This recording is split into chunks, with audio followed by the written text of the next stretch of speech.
Bila jednom, u šumi punoj boje i lepote, veverica koji se zvala Baki. Jednog dana našao je ispred sebe ogromnu borovnicu, najveću koju je video u životu. Bila je toliko velika da je Baki stao na nju kao mali avanturista.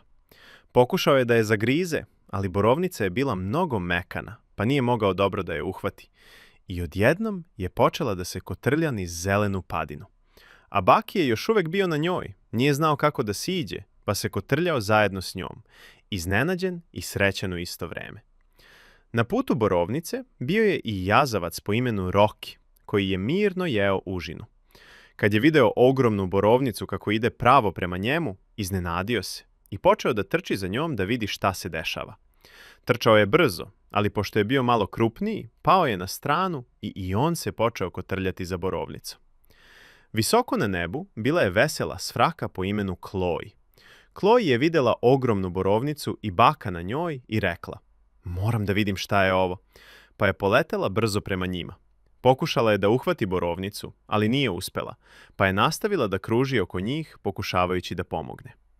Borovnica se kotrljala sve dok se nije približila bari punoj mekanog blata. Roki je jedva uspeo da stane na ivici bare, ali je pola njegovog tela upalo u blato dok je pokušavao da se zaustavi. Borovnica ga je blago udarila u glavu i odskočila malo u vazduh, a Baki se i dalje cvrsto držao za nju. U tom trenutku Bakiju je pala na pamet ideja. Čim je borovnica stigla do najviše tačke, Baki je skočio sa nje i pao na veliku mekanu pečurku nalik sunđeru. Pečurka ga je odbacila nazad ka borovnici i tako je uspeo ponovo da je uhvati. Baki je sleteo na zemlju držeći veliku borovnicu, na kojoj je sada bilo malo blata, ali je i dalje bila predivna. Kloji je sletela pored njega, a Roki je izašao iz bare sav prekriven blatom od glave do pete.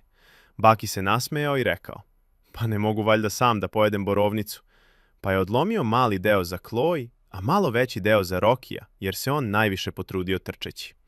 I tako su njih troje seli zajedno, mala veverica, vesela svraka i jazavac sav u blatu, i delili ogromnu i smešnu borovnicu koja ih je spojila i učinila još boljim prijateljima.